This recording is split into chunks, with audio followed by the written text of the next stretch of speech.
গৌর প্রেমানন্দে হরি বল হরি বল। তো আপনাদের সকলকে স্বাগত জানাচ্ছি আমার এই ছোট্ট আদরের কানাইলালের চ্যানেলে। তো আজকের আমরা এসেছি একটা প্রশ্ন নিয়ে। একজন দাদা ভাই আমাকে প্রশ্ন করেছে, অর্থাৎ আমি অফিসে গিয়েছিলাম, অফিস থেকেই এই প্রশ্নটা এসছে। তো ওনার একটা গোপাল সোনা রয়েছে, ছোট্ট গোপাল সোনা রয়েছে। উনি গোপাল সোনার সেবা করে, প্রতিদিনই সেবা করে এবং শুধুমাত্র একাদশী, পূর্ণিমা আর অমাবস্যা এই চারটি পালন করে। তো ওনার গোপাল সোনাকে উনি অনেক দিন ধরে সেবা করছে। তো উনি আমাকে প্রশ্ন করেছিলেন যে আমরা একাদশীতে কি এই তুলসী মহারানীকে জলদান করতে পারবো বা জলদান করা যাবে কি না। তো উনি কোথা থেকে শুনেছে, সেই জন্য উনি তুলসী মহারানীকে হচ্ছে একাদশীতে জলদান করেন না, আর পত্রও তোলেন না এবং ভগবানের সেদিনকে তুলসী পত্র দানই করেন না। তো যেহেতু উনি নতুনভাবে জানতে চেয়েছেন সে আমার কাছে, সেই জন্য আমি যেটা প্রশ্নটার উত্তর দিয়েছিলাম যে একাদশীতে, শুধুমাত্র একাদশী কেন, প্রতিটা দিনই আমরা ভগবানের অতি প্রিয় তুলসী মহারানী, কৃষ্ণ প্রেয়সী তুলসী মহারানী, সেই জন্য আমরা প্রতিদিনই ভগবানের যেমন নিত্য সেবা হয়, ভগবানকে যেমন নিত্য সেবা করি, সেই রকম তুলসী মহারানী আমাদের নিত্য সেবা করতে হবে।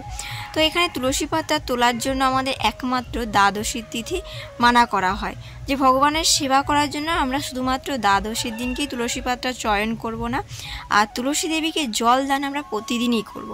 প্রতিটা দিনই আমাদের তুলসী দেবীকে জলদান করতে হবে। তো সেই জলদান আমরা কখন করব?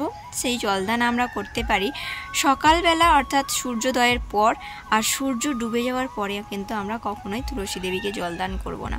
সূর্য ওঠার পর থেকে শুরু করে সারাদিন আপনি যে যখন সময় পাবেন সেই অনুযায়ী সেবা করবেন, তুলসী দেবীকে জলদান করবেন, কিন্তু যখন সূর্য ডুবে গেছে, সন্ধ্যা হয়ে গেছে, তখন আর জল দেওয়া যায় না।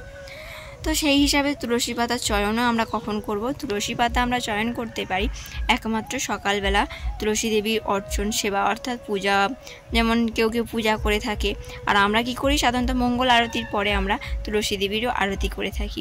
তুলসী দেবীর আরতি, পরিক্রমা, তারপরে জলদান, তারপরে আমরা তুলসী পাতার সেবার জন্য কিছুটা তুলসী পাতা তুলে রেখে দিই বা সঞ্চয় করে রেখে দিই কিছুটা, যে তাতে একসঙ্গে তুলে নিই, 2-3 দিন পরে আমরা একসঙ্গে ইউজ করতে পারবো।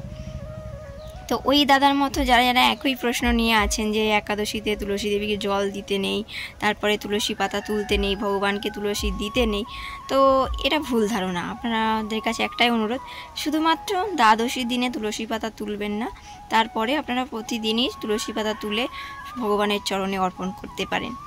তো আসছি আমরা পরের ভিডিওতে। আপনারা সকলে ভালো থাকুন, সুস্থ থাকুন। আর আমরা এখন আছি আমাদের তুলসী বাগানে। সোনাকে স্নান করিয়েছি বলে একটু রোদেতে বসে আছি। তো আরও যদি এরকম প্রশ্ন কারোর মনে জেগে থাকে, অবশ্যই আপনারা কমেন্টে জানাতে পারেন। রাধে রাধে, নিতাই গৌর প্রেমানন্দে হরি বল।